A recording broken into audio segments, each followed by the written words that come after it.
और राहु जब एक्टिव हो जाएगा, सेकंड हाउस एक्टिव हो जाएगा, और सेकंड हाउस एक्टिव हुआ तो 8 के ऊपर उसका है भारी प्रभाव आ जाएगा। मृत्यु तुल्य पीड़ा, मृत्यु तुल्य कष्ट डेथ हाउस पे आएगा, और वो एक्टिव हुआ वो डाइवर्ट कर देगा, उस कंडीशन पे आपके लिए हानि बनेगा। क्लियर?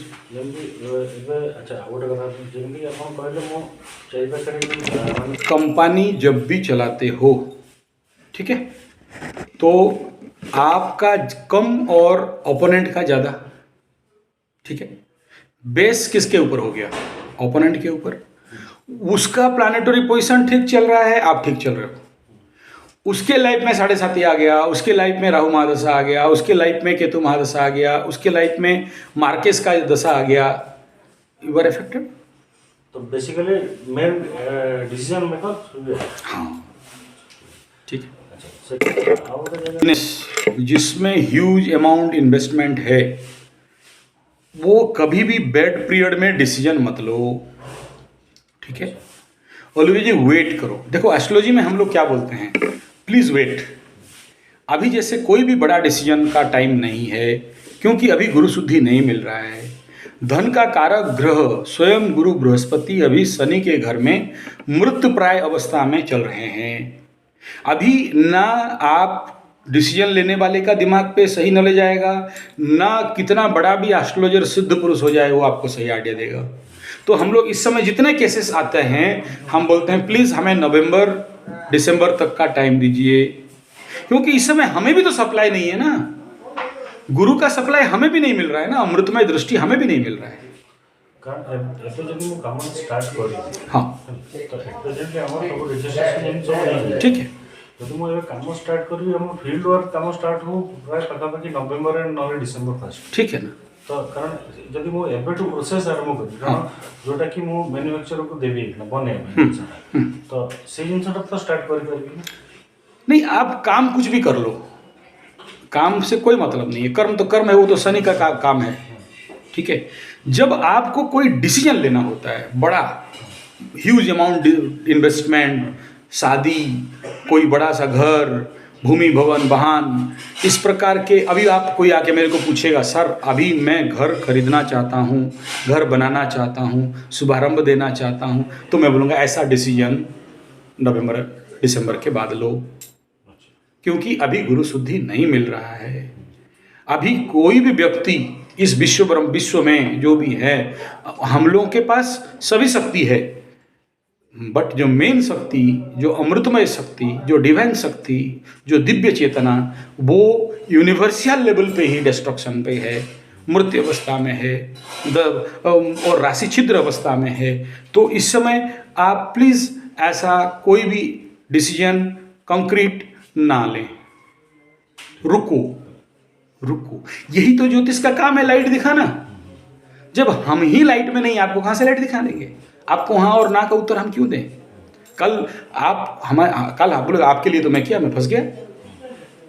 हम लोग बोलते हैं रुको, ठीक है, यही बात, यही उत्तर मिलेगा, क्रिएट आंसर नहीं देंगे हम। तो आप जोटा कहते 2 घंटा 15 मिनट, हाँ, तार एक्चुअली प्रोसेसटा मोटे कंफ्यूजिंग है। 3 थर करियो पड़ियो ना 2 थर ना थरे? नहीं, 2 घंटा 15-25 मिनट का साधना नित्य, ये आपके जीवन के व्यवस्था को एक राइट दिशाधारा दे, आपका जीवनचर्या दिनचर्या को अच्छा से स्ट्रॉन्ग से लेके चले। जब भी आप देख रहे हो, देखो मैं डायरेक्ट दशम घर का एक्सप्लेनेशन कर सकता था, नहीं किया, मैं पीछे चला गया, पहला घर से आया, तो उसमें जो बेस है, एनवायरमेंट है, जो आपका फाउंडेशन है, वो कहाँ कहाँ वीक है, और ऐसे वीक फाउंडेशन पे आप बोल रहे हो 25, 60, 70 लाख का 6 महला बिल्डिंग बनाने वाला हूँ। और मैं कह रहा हूँ कि एक दुर्योग पंचम स्थान पे शनि मंगल, दूसरा दुर्योग बना के रखे हो 8 में, और जो सबसे खतरनाक सकट योग बन के रखा है 6 में। तो ये फाउंडेशन है, जहाँ पिलर है आपका, वो पिलर और फाउंडेशन वीक बन रहा है, वहाँ आप 6 महला बिल्डिंग नहीं बना सकते, 1-2 तक जा सकते हो। तो जब भी बड़ा कोई आप ऐसा निर्णय के बारे में सोच रहे हो तो पीछे देख लो कि मैं यहाँ गड्ढा में कूद रहा हूँ, हेलमेट पहना कि नहीं, नी गार्ड पहना कि नहीं, वो एल्बो गार्ड पहना कि नहीं, सेफ्टी प्रिकॉशन लिया कि नहीं, फिर कूदो। इतना गड्ढा में कूदना है, कूदो। सेफ्टी इक्विपमेंट्स है कि नहीं। हाँ, तो सेटा मुझे जो कहे मन को स्टूडेंट 2 घंटा 15 मिनट की 25 मिनट हाँ आ जाएगा सेटा जदि मु खाली मॉर्निंग रे से जिंस स्पेंड करी टाइम ओके। ठीक है। हाँ लेकिन देखो क्या होता है ना, हम लोग क्यों बोलते हैं कि भाई तुम 3 बार साधना करो। 3 बार साधना के पीछे क्या रहस्य है? सुबह उठा तो तुरंत पहले नहा लिया, खाना पीना बेड टी बाद में, पहले तुम अपने ठाकुर के घर में घुसो। व्हाट इज ठाकुर का घर? देवस्थान क्या? Where you develop your energy, where you receive the energy, where you energized, where you destroy your negative energy and you receive the positive energy for universe and you generate inside yourself that positive energy। तो सुबह जाना चाहिए। अब उसमें तुम आप आधा घंटा दे सकते हो, 1 घंटा दे सकते हो। दूसरा बोले कि 12 बज गया तो थोड़ा सूरज भगवान को पानी दे देना। सुबह तो सूरज को पानी दिए थे और 1 गायत्री जाप लेना। फिर बोलेंगे कि शाम हो गया, संध्या समय हो गया, थोड़ा कर लेना। चलो शाम का संध्या नहीं कर पाए तो बोलेंगे रात को सोने से पहले 1 घंटा बैठ जाना। वो जो आप खटिया में पड़ के सोए होते 8 घंटा 7 घंटा, उसमें 1 घंटा प्रभु को दे दो। वो इक्वल टू सोना है। अभी आपको ये बुलाई योग निद्रा नहीं की, ये आपका दुर्भाग्य है। आपका बॉडी एनर्जी अलाउ नहीं किया, क्योंकि यहां पूरा सीक्रेट ही योग निद्रा पे चल रहा है।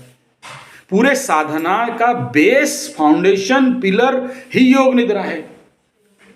आपको कोई भी ग्रह कब इफेक्ट करेगा? जब आपका मन डिस्टर्ब होगा। जब मन ही शांत होने लगा फिर कौन सा ग्रह क्या करने वाले हैं? आप डिसीजन नहीं ले पा रहे हो, मेरे पास दौड़ के आ रहे हो, क्यों? क्योंकि मन अशांत है, क्योंकि मन बहुत पजल पे जा रहा है। जब योग निद्रा कर लोगे तो मन ऑटोमेटिक डिसीजन दे देगा। जब योग निद्रा कर लोगे तो संकल्प शक्ति बढ़ जाएगा, नहीं होने वाला काम हो जाएगा। वही